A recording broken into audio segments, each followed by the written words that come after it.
మిత్రులారా నమస్తే. ఇవాళ ముఖ్యంగా మనం విద్యా వ్యవస్థ గురించి మాట్లాడుకున్నప్పుడు అంటే ఒక క్లాస్ రూమ్లో తరగతులు నిర్వహించేటువంటి ఉపాధ్యాయుడి పరిస్థితి ఎట్లా ఉందంటే నాకు కొన్ని సంఘటనలు చూస్తున్నప్పుడు చాలా ఆశ్చర్యం వేస్తుంది, బాధ కలుగుతుంది. నిజానికి అంటే క్లాస్ రూమ్ సినారియో అనేది వాళ్ళ కంప్లీట్గా మారిపోయిందండి. యాక్చువల్గా ఈ మైక్రో ఫ్యామిలీస్ అయిన తర్వాత పిల్లలకు పేరెంట్స్ ఏంటంటే ఒకరో ఇద్దరు పిల్లలు ఉంటారు, వాళ్ళు చాలా అతి గారాభంగా పెంచుతారు. నిజానికి వాళ్ళ సమాజంలో టీచర్కి ఉన్నటువంటి స్థానం పేరెంట్స్ తర్వాత చాలా అత్యున్నతమైనటువంటి స్థానం. Of course A teacher can be A guide, philosopher and friend and parent అంటాం మనం. అంటే పేరెంట్స్ తర్వాత నెక్స్ట్ పేరెంట్స్ విద్యార్థికి ఇప్పుడు నిజానికి టీచర్లే కదా. అంటే వాళ్ళు ఎట్లా ఉందంటే సెన్సిబిలిటీ ఎంతగా పెరిగిపోయిందంటే, ఎంత సెన్సిటివ్గా తయారైపోయారంటే ఇప్పుడు క్లాస్ రూమ్ ట్రాన్సాక్షన్స్లో బోధనలో భాగంగా ఉపాధ్యాయుడు కూడా ఒక్కోసారి కన్నెరు చేయాల్సిన పరిస్థితులు ఉంటాయి. అంటే విద్యార్థులను క్రమశిక్షణలో పెట్టడం కోసం మరి ఎందుకంటే మనిషి ఉపాధ్యాయుడు కూడా ఎమోషన్లే కదండి, అతనికి ఎమోషన్స్ ఉంటాయి. ఆయన పైనుంచి సరాసరి స్వల్పంలో వచ్చి ఎక్కడి నుంచో దిగొచ్చినటువంటి వ్యక్తి కాదు కదా. ఉపాధ్యాయుడు కూడా ఫుల్ ఆఫ్ ఎమోషన్స్, చాలా అందరి పనులు చేస్తారు. కనపడి కానీ తరగతి గదిలో విద్యార్థులు చాలా కాలం నుండి అల్లరి పనులు చేస్తారు, చాలా అన్బేరబుల్గా ఉంటాయి. ఇట్లాంటి అన్బేరబుల్ సిచ్యువేషన్లు కూడా వాటిని ఎదుర్కోవడానికి పాపం మన లిమిటేషన్స్ ఎక్కువ ఉంటాయండి. టీచర్కి గమనంలో పెట్టుకోవాలి. లిమిటేషన్స్ ఎంత ఉంటాయంటే కనీసము ఒక 20-30 సంవత్సరాల క్రితం మాకు తరగతి గదుల్లో మాకు ఉపాధ్యాయులు పాఠాలు చెప్పేటప్పుడు అసలు తోలు తీసేవాళ్ళు. చింతపరగా ఏది తీసుకుంటే అది వీపు చింతపండేలా కొట్టేవాళ్ళు. కానీ పేరెంట్ పొర్రపాటున కూడా క్వశ్చన్ చేసేవాడు కాదు. ఎందుకంటే అప్పుడు పేరెంట్స్లో కూడా ఒక బలమైనటువంటి నమ్మకం ఉండేది. ఆ వాతావరణంలో ఉపాధ్యాయుడు ఒక మాట అన్నాడంటే, ఉపాధ్యాయుడు ఒక దెబ్బ వేశాడంటే పిల్లాడి మీద కూడా మన పిల్లాడి భవిష్యత్తు కోసమే కదా అన్నాడు. మనమైతే కోపం వచ్చినప్పుడు తల్లిదండ్రులుగా మనం మాత్రం పిల్లల్ని కొట్టమా తిట్టమా, అట్లాగా మన పిల్లవాడి భవిష్యత్తు కోసమే కదా ఉపాధ్యాయుడు ఆ మాట అన్నాడు, లేకపోతే ఒక దెబ్బ కొట్టాడు. వాడిని క్రమశిక్షణలో పెట్టడం కోసం, వాడి చెడు దారి నుంచి మంచి దారిలోకి మారడం కోసమే కదా అట్లా చేస్తున్నాడు అనేటువంటి అవగాహన పేరెంట్స్లో ఆ రోజు ఉండేది. అందుకని పేరెంట్స్ ఎవరైనా స్కూల్స్ వస్తే కూడా మీ వాడికి తప్పు పని చేశాడా, ఇట్లా ఉంది మీ వాడి పరిస్థితిని మాట్లాడితే 4 దెబ్బలేసి మంచి బుద్ధి చెప్పండి సార్ వాడికి, నేనేం అడగను మిమ్మల్ని, అవసరమైతే తన్నండి అని కూడా అనేవాళ్ళు. కానీ రోజులు మారిపోయాయి. అఫ్కోర్స్ మనం బాగా highly sophisticated way of education, style of ఎడ్యుకేషన్లోకి వచ్చిన ఈ రోజుల్లో మరి కార్పొరేట్ పనిష్మెంట్ అనేది ఓకే, చట్ట ప్రకారం ఏంటంటే మనం ఎవరిని కూడా కొట్టొద్దు, దండించొద్దు, తిట్టొద్దు, చాలా ప్రేమతో విద్య చెప్పాలని బాగానే ఉంది. అట్ ది సేమ్ టైం ఇవాళ విద్యార్థులను డిస్టర్బ్ చేసేటువంటి అంశాలు కూడా విపరీతంగా పెరిగిపోయినాయి చుట్టూ. ఒకప్పుడు ఇంత డిస్టర్బెన్స్ లేదు, ఒక మొబైల్ లేదు, ఒక టీవీ లేదు, ఒక ఇంటర్నెట్ లేదు. ఆ రోజుల్లో వెళ్తే ఉపాధ్యాయుడి ద్వారానే ఏదైనా నేర్చుకునేవాళ్ళు. అంటే అప్పుడున్నటువంటి డిస్టర్బ్డ్ వాతావరణం చాలా తక్కువగా ఉండేది. ఆ రోజుల్లోనేమో అది తక్కువగా ఉండేది. విద్యార్థులు బాగా గట్టిగా మందలించేవాళ్ళు. మందలించినా కానీ విద్యార్థులు కూడా ఎట్లా ఉండేవాళ్ళు అంటే, ఎస్ మా సారే కదా నన్ను ఒక మాట అన్నాడు, తప్పే ఉంది, మా సారే కదా నన్ను ఒక దెబ్బ కొట్టాడు, తప్పే ఉంది, అవును మరి నేను ఈ పని చేసి ఉండాల్సింది కాదు కదా, నేను ఈ విషయంలో క్రమశిక్షణ రహితంగా ఉన్నాను కాబట్టి, ఈ విషయంలో నేను ఇండిసిప్లిన్గా ఉన్నాను కాబట్టి మా సార్ నన్ను ఒక మాట అన్నాడు, తప్పే ఉంది. ఒకవేళ ఈ విద్యార్థి పోయి ఇంట్లో కంప్లైంట్ ఇచ్చుకున్నా కొన్ని పేరెంటే అనేవాడు, అరే నువ్వు బుద్ధిగలవాడు అయితే, నువ్వు తెలివైనవాడు అయితే నిన్ను ఎందుకు కొడతారా సారు, నిన్ను ఎందుకు తిడతారా, నువ్వు ఏదో తప్పని చేసి ఉంటావురా, అందుకే నిన్ను సార్ ఆ మాట అన్నాడు, లేకపోతే అందుకే నిన్ను సారు ఒక దెబ్బ వేశాడు అని చెప్పేసి తల్లిదండ్రులు ఫస్ట్ ఉపాధ్యాయుని వెనకేసుకొస్తూ పిల్లవాడిని తిట్టేవాడు. అది ఆ రోజు కల్చర్. అందుకని ఆ రోజుల్లో మనం విద్య పొందిన వాళ్ళందరం కూడా ఈ సమాజానికి మంచి చేయాలి, మంచిగా వెళ్ళాలి అని చెప్పి ఆ రకంగా మనం విద్యాబుద్ధులు అంటే how to adjust in the society అనేది కూడా మనకు బాగా తెలిసిపోయింది. ఇవాళ మనం ఇలా ఉండగలుగుతాం. కానీ వాళ్ళ రోజు మారిపోయింది. గట్టిగా మందలించే అవకాశం లేదు, ఒక దెబ్బ వేసే అవకాశం లేదు. వాడికి చూస్తేనే విద్యార్థికి తన చుట్టూ ఉన్నటువంటి డిస్టర్బెన్సెస్ ఏమి ఎక్కువ ఉన్నాయి. మరి ఆ డిస్టర్బెన్సెస్ల వల్ల వాడు డిట్రాక్ట్ అవుతున్నాడు. While is distracting from the studies there is no other ways. కొట్టొద్దంటారు, తిట్టొద్దంటారు, ఒక మాట కూడా అనొద్దంటారు, గట్టిగా వాయిస్ కూడా రేజ్ చేయొద్దంటారు. చిన్న వాయిస్ రేజ్ చేసినా కానీ దాన్ని చిలవల పలవగా క్రియేట్ చేసి మళ్ళీ అక్కడ అంటే ఇవాళ విద్యార్థులకు కూడా ట్రాన్స్పరెన్సీ కొంతమందిలో లేకుండా పోతుందా ఏమో అనిపిస్తుంది ఒక్కోసారి. అన్న మాటలు కాకుండా దానికి ఇంకో 2-3 మాటలు యాడ్ చేసి దానికి మళ్ళీ ఇంకెవరికో చెప్పేసేసి ఏదో కంప్లైంట్ చేయడం ఇట్లా అయిపోతుంది. అంటే ఒక చిన్న మాట అన్నందుకు కూడా మొన్న ఇటీవల ఇక్కడ ఒక సంఘటన చదివాను. నా ఉపాధ్యాయుడు పాపం ఏదో అన్నాడంట, ఏకంగా తల్లిదండ్రులు వచ్చి ఉపాధ్యాయుడి మీదనే దాడి చేశారు.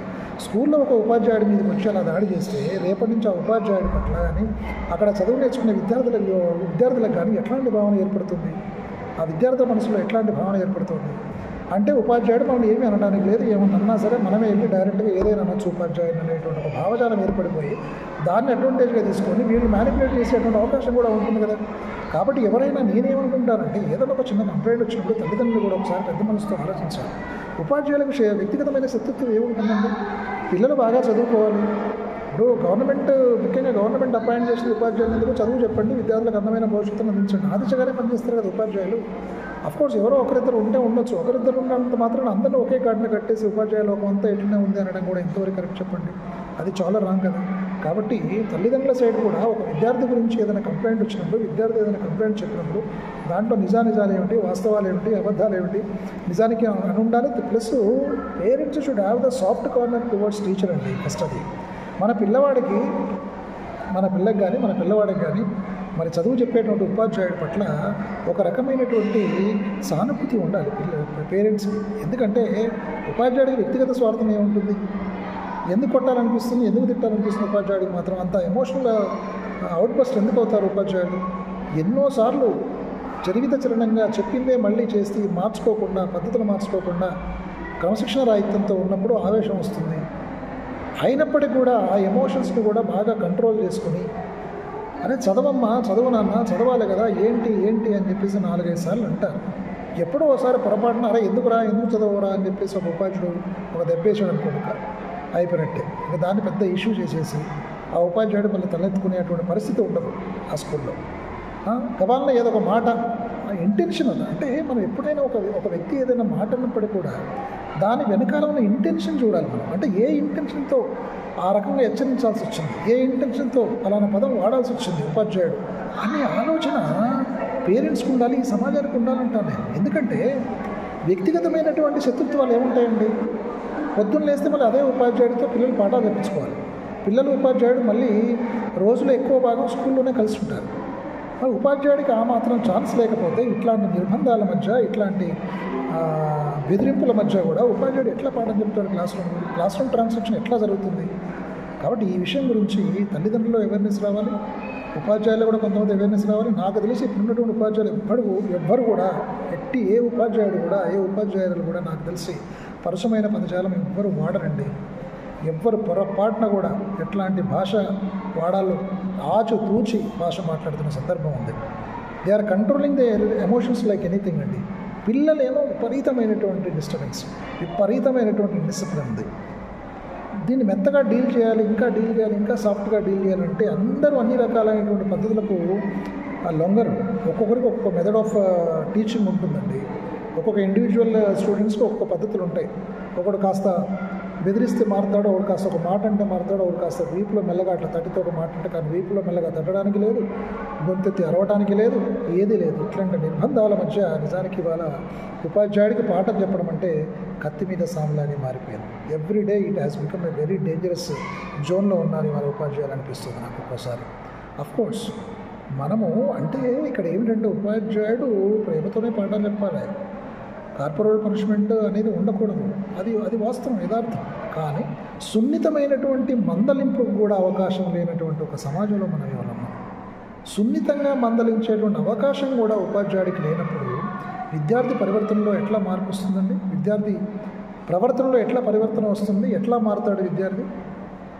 ఏమీ లేకుండా వాడికి డిస్టర్బెన్సెస్ ఏమో డిట్రాక్ట్ చేసేటువంటి అంశాలు చాలా ఉన్నాయి. స్టడీస్ నుంచి వాళ్ళని డిట్రాక్ట్ చేసే అంశాలు ఇవాళ మొబైల్ ఉంది, ఇంటర్నెట్ ఉంది, టీవీ ఉంది, గూగుల్ ఉంది, ప్రతిదీ ఉంది, ఎవ్రీథింగ్ ఈజ్ దేర్. కానీ మీరు ఒక ప్యాకప్ దీంట్లో కూర్చోబెట్టి ఆ విద్యార్థులకి అట్లరా ఇట్లరా అని చెప్పేస్తే అందరూ ఎట్లా వింటారు? అందరూ మోటివేట్ అయ్యే అవకాశం ఉండదు, అందరూ అర్థం చేసుకొని నేర్చుకునేటువంటి స్తోమత కూడా అందరికీ ఉండదు. కాబట్టి సున్నితంగా మందలించేటువంటి అవకాశం కూడా ఉపాధ్యాయుడికి ఉండాలని చెప్పేసి నేను అభిప్రాయపడతాను. అట్లా అని చెప్పేసి not at the self respect of the students అండి.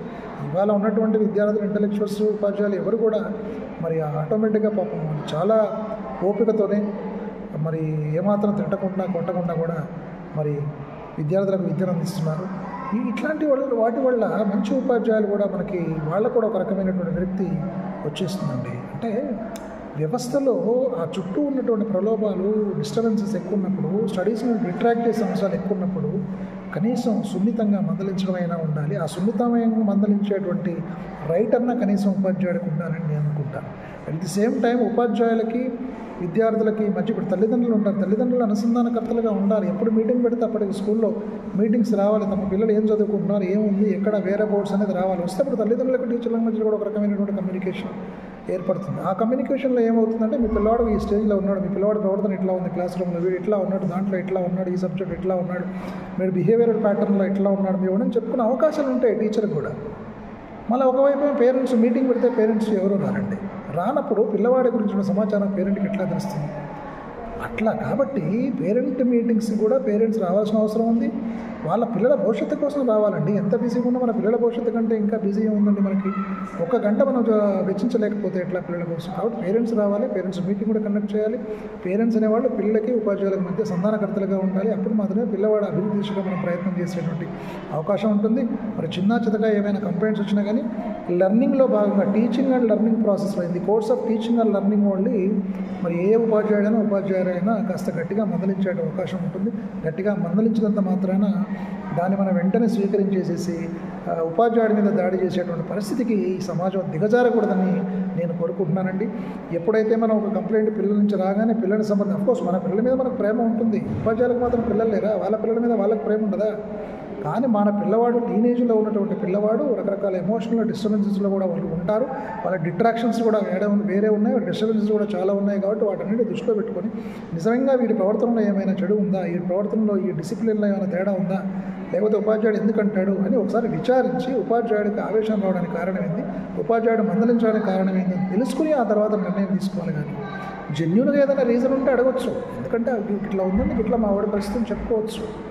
అంతేగాని ఉపాధ్యాయుడి క్యారెక్టర్ని అసాసిన్ చేసేటువంటి దిశగా, ఉపాధ్యాయుని బెదిరించే దిశగా మనం ప్రయత్నాలు చేస్తే నిజానికి మనమే మన చేతులారా మన పిల్లవాడి యొక్క భవిష్యత్తును కాలరాస్తున్నట్టే అనేటువంటి విషయాన్ని తల్లిదండ్రులు కూడా గ్రహించాలండి.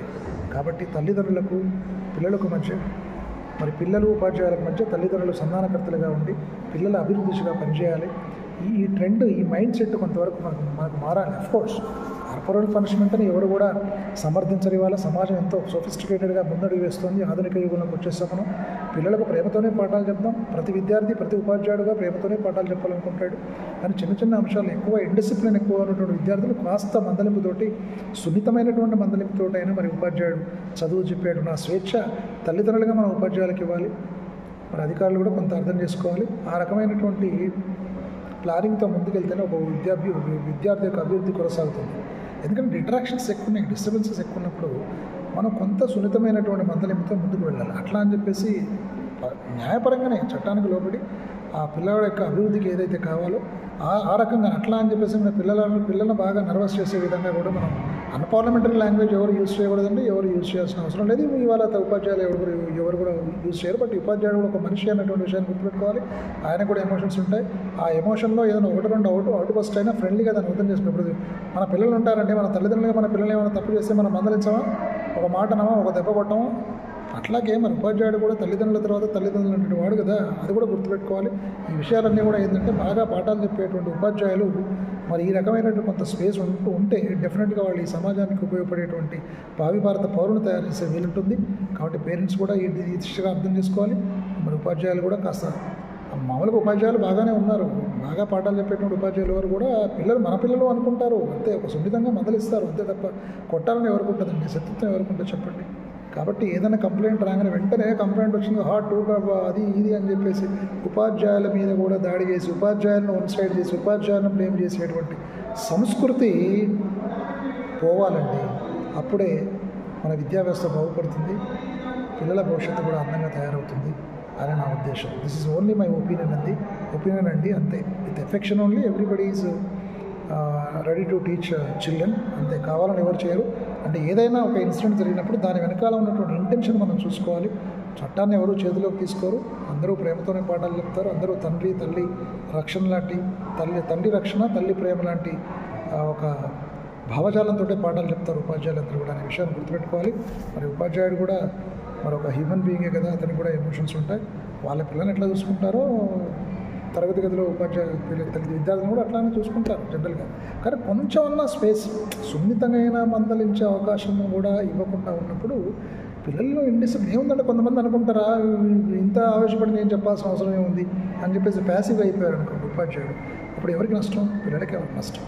కాబట్టి తల్లిదండ్రులు కూడా ఉపాధ్యాయుల యొక్క స్థితిని అర్థం చేసుకోవాలి. ఉపాధ్యాయులు ఎప్పుడు కూడా ఎవరితో కూడా వ్యక్తిగతమైనటువంటి స్వార్థం కానీ వ్యక్తిగతమైనటువంటి కక్షలు కార్పణ్యాలు అట్లాంటివి ఏముంటామండి. ఉపాధ్యాయులకి వ్యక్తిగతమైన శత్రుత్వం ఏముంటుందండి. పిల్లల బాగు కోసమే ఒక ఉపాధ్యాయుడు మందలించాడంటే పిల్లలవాడి బాగు కోసమే మందలిస్తాడు. ఒక ఉపాధ్యాయుడు గొంతెత్తాడంటే అరిచాడంటే పిల్లవాడి భవిష్యత్తు కోసమే అరుస్తాడు అనేటువంటి ఒక సాఫ్ట్ కార్నరు తల్లిదండ్రుల్లో ఉండాలి, ఈ వ్యవస్థలో ఉండాలి.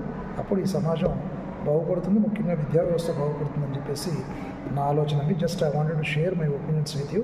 This is exclusively my opinion only. If anything goes wrong please pardon మీ. దీంట్లో నేను ఓపెన్ హార్టెడ్గా నేను మాట్లాడుతున్నానండి. ఇది ఉన్నప్పుడు మాత్రమే సమాజం బాగుపడుతుంది. కాబట్టి పిల్లలకు ఉపాధ్యాయుల మధ్య తల్లిదండ్రులు సంధానకర్తలుగా ఉండాలి, పిల్లవాడి యొక్క అభివృద్ధికి తోడ్పడాలి. సరే, మనం ఎవరు కూడా కార్పొరేట్ పనిష్మెంట్ను వ్యతిరేకించాలి, దాన్ని ఎంకరేజ్ చేయొద్దు. కానీ సున్నితంగా మందలించినప్పుడు పిల్లవాడి భవిష్యత్తు కోసమే సున్నితమైనటువంటి మందలింపుతోటి హెచ్చరించాడు ఉపాధ్యాయుడు అనేది అర్థం చేసుకునేటువంటి విశాల హృదయం తల్లిదండ్రులకు కూడా ఉన్నప్పుడు మరి ఈ సమాజంలో మంచి పౌరులు తయారు చేసేటువంటి ఒక క్రమశిక్షణతో కూడినటువంటి పౌరులు తయారు చేసేటువంటి వ్యవస్థ ఉంటుంది. విద్యా వ్యవస్థ ఇంకా ముందుకు వెళుతుంది. ఈ దేశానికి అవసరమైనటువంటి పౌరులు తయారు చేసే వెసులుబాటు అవకాశం కూడా ఉపాధ్యాయులకు ఉంటుందని చెప్పేసి నా అభిప్రాయం. If you like my opinion, please like, share and subscribe my channel, Chittaluri Creative Space. Love you all once again. This is your Chittaluri. Have a nice day.